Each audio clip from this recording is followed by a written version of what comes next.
دال کی فریاد۔ جی ہاں، یہ دال وہی دال ہے جسے ہم کھاتے ہیں، پکا کر کھاتے ہیں۔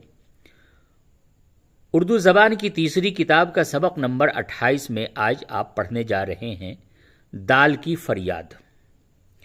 اردو پڑھنا اگر آپ سیکھنا چاہتے ہیں تو آپ ہمارے اس سبق میں شرکت فرمائیں۔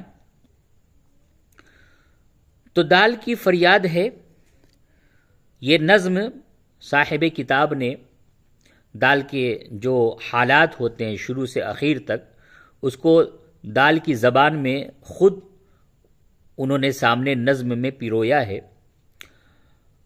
ایک لڑکی بگھارتی ہے دال۔ ایک لڑکی ہے جو اپنے گھر میں دال پکانے کے بعد اس کو بگھارتی ہے، تو اس وقت کیا ہوتا ہے، دال کرتی ہے عرض یوں احوال۔ تو اس وقت دال کو ایک قوت گویائی عطا ہوتی ہے۔ مصنف نے اس کو اس طریقے سے سامنے اس کے احوال کو اس نظم میں عرض کیا ہے کہ دال کرتی ہے عرض یوں احوال۔ کیا حالات تھے دال کے؟ شروع سے آخر تک دیکھیے نظم میں کس طریقے سے بہترین انداز میں انہوں نے سامنے پرویا ہے نظم میں کہ ایک دن تھا ہری بھری تھی میں، یعنی ایک ایسا بھی دن تھا کہ میں ہری بھری تھی، ساری آفات سے بری تھی میں۔ ایک دن تھا ہری بھری تھی میں، ساری آفات سے، یہ آفت کی جمع ہے آفات، ساری آفات سے بری تھی میں۔ تھا ہرا کھیت میرا گہوارا، وہ وطن تھا مجھے بہت پیارا، پانی پی پی کے تھی میں لہراتی، دھوپ لیتی کبھی ہوا کھاتی، مہ برستا تھا جھونکے آتے تھے، گودیوں میں مجھے کھلاتے تھے، گودیوں میں مجھے کھلاتے تھے۔ اب اس کو چونکہ کھلاتے بھی پڑھ سکتے، کھلاتے، لیکن کھلاتے اور کھلاتے دونوں ایک ہی طرح لکھا جائے گا، یعنی کھیل کود سے کھلاتے اور کھانے پینے سے کھلاتے، کھلاتے۔ لیکن چونکہ سبق کا جو اسباق ہے اس کو جو آپ پڑھیں گے تو آگے پیچھے کے جو جملے ہیں اس جملے کے اعتبار سے آپ خود یہ طے کر لیں گے کہ یہ کھلاتے ہیں یا کھلاتے ہیں۔ تو گودیوں میں چونکہ گود کا لفظ آ گیا تو گود کی وجہ سے یہاں پہ کھلانا ہوا، کیونکہ گود کھلایا جاتا ہے۔ تو گودیوں میں مجھے کھلاتے تھے، یہی سورج زمین تھے ماں باوا۔ ماں باوا، یہاں پہ ماں باپ نہیں کہا، باوا کہا۔ یہی سورج زمیں تھے ماں باوا، تو باوا سے مراد یہی باپ، ماں باپ، مجھ سے کرتے تھے نیک برتاوا۔ برتاؤ کی جگہ پہ یہاں پہ برتاوا۔ جب کیا مجھ کو پال پوس بڑا، آہ ظالم کسان آن پڑا۔ اب دیکھیں یہاں سے ایک ہسٹوری ہے کہ جب کیا مجھ کو پال پوس بڑا، آہ ظالم کسان آن پڑا۔ گئی تقدیر یک بیک جو پلٹ، کھیت کا کھیت کر دیا تلپٹ۔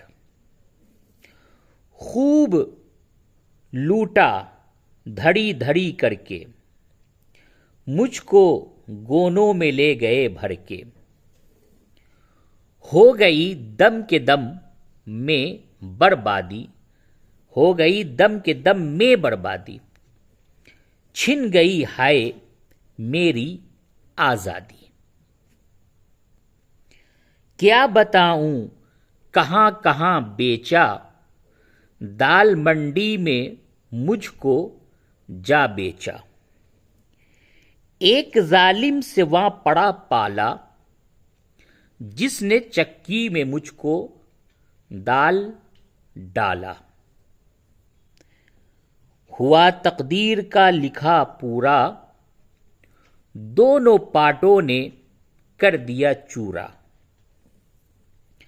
نہ سنی میری آہ اور زاری، خوب بنیے نے کی خریداری، چھانا چھلنی میں چھاج میں پھٹکا، قید خانہ میرا بنا مٹکا، یعنی مٹکے کے اندر ڈال دیا، پہلے اس کو چکی میں پیسا، اس کے بعد چھلنی میں چھانا، چھاچھ میں اس کو پھٹکا، اس کے بعد پھر مٹکے کے اندر اس کو قید کر دیا گیا، یعنی مٹکے میں رکھ دیا گیا، تو اس نے کیا کہا؟ قید خانہ میرا بنا مٹکا۔ پھر مقدر مجھے یہاں لایا، تم نے تو اور بھی غضب ڈھایا۔ اب اس لڑکی سے مخاطب ہو کے کہہ رہا ہے کہ پھر وہاں سے مٹکے سے میں کیسے تیسے تمہارے گھر آ گیا، لیکن تم نے تو اور بھی میرے اوپر غضب ڈھایا۔ پھر مقدر مجھے یہاں لایا، تم نے تو اور بھی غضب ڈھایا، کھال کھینچی الگ کیے چھلکے، زخم کیوں کر ہرے نہ ہو دل کے۔ کھال کھینچی الگ کیے چھلکے، کھال کھینچی الگ کیے چھلکے، زخم کیوں کر ہرے نہ ہو دل کے۔ پھر نمک اور مرچ لگایا خوب، رکھ کے چولہے پر جی جلایا خوب۔ اس پہ کف گیر کے ٹہوکے ہیں، اور ناخن کے بھی کچوکے ہیں۔ ہائے تم نے بھی کچھ نہ رحم کیا، گرم گھی کر کے مجھ کو داغ دیا۔ ہاتھ دھو کر پڑی ہو پیچھے تم، جان پر آ بنی حواس ہیں گم۔ اچھی بی بی تم ہی کرو انصاف، ظلم ہے یا نہیں قصور معاف۔ اب یہاں تک جو ہے دال نے اپنی آپ بیتی بتائی اس لڑکی سے۔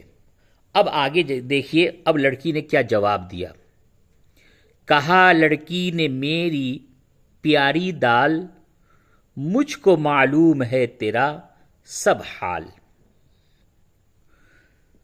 تو اگر کھیت سے نہیں آتی، خاک میں مل کے خاک ہو جاتی۔ دیکھیے اس لڑکی نے دال کو کتنا اچھا جواب دیا کہ تو اگر کھیت سے نہیں آتی، خاک میں مل کے خاک ہو جاتی، یا کوئی گائے بھینس چر لیتی، پیٹ میں اپنے تجھ کو بھر لیتی۔ میں تو رتبہ تیرا بڑھاتی ہوں، اب چپاتی سے تجھ کو کھاتی ہوں۔ نہ ستانا نہ جی جلانا